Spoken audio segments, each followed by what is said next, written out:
Good day, my name is Alejandro Mendez, and welcome back. I'm a football video analyst, and today we're breaking down Canada's intense match against Bosnia and Herzegovina, a tactical battle defined by structure, physicality, and two completely different football identities. Canada dominated the ball, Bosnia defended with everything that they had, and in the end, a classic strikers moment changed everything.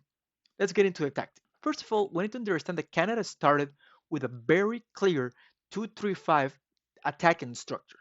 Their center back were Cornelius and the 4-year-olds, I hope that I pronounced it correctly. They stayed deep, while Eustáquio dropped between them to organize the game. The fullbacks Johnston and Laria push high. In that situation, they have five attackers occupying the last line. This actually gave them 67% of the possession. They completed over 500 passes and they entered the final third 42 times just in the first hour. But Bosnia was prepared. Bosnia defended in extremely compact 4-4-2 mid-low block under coach Sergej Barbaros's Bosnian legend. They were narrowing the midfield. The wingers were dropping deep.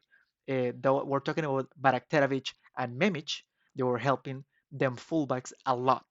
They didn't leave any space between lines, and the physical backline was led by Seth Kolašinac and Muharemovic.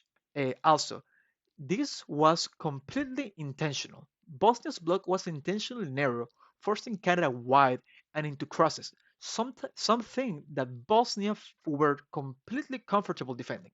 Okay, Bosnia won 63% of the defensive duels in the first half, allowing only 0.35 expected goals before the halftime. But we also need to understand that Bosnia's only attacking weapon was the direct play.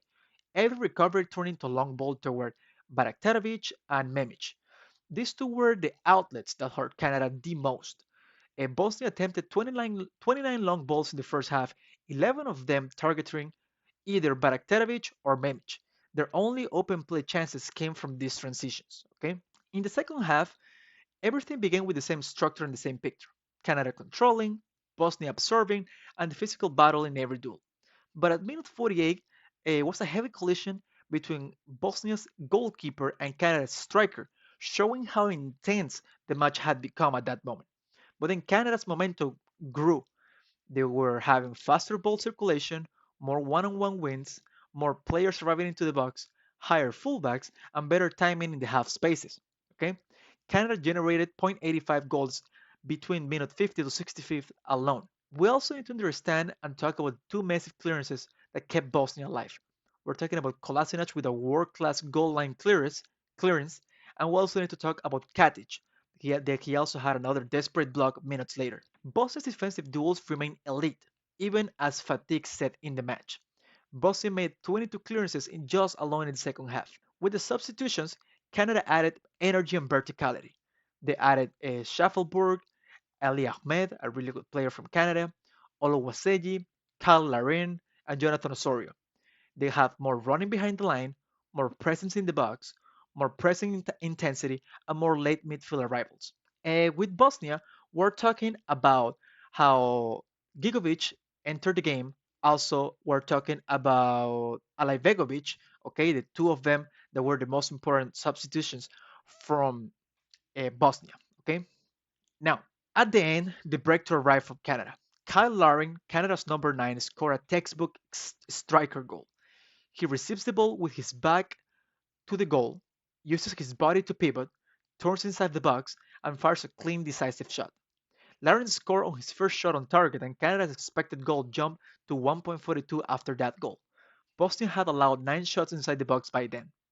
After two goal line clearances and constant pressure, Bosnia's block finally cracked. After the goal, Canada continued pushing, while Bosnia tried to respond with more direct play and fresh leg, but fatigue has set in for the Bosnians.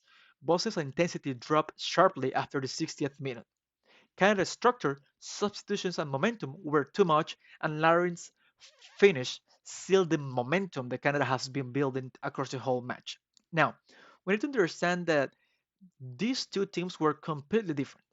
One of them playing a lot of direct play, really physical team, challenging every duel, and with a defense that for me is one of the most hardest defense in the whole tournament.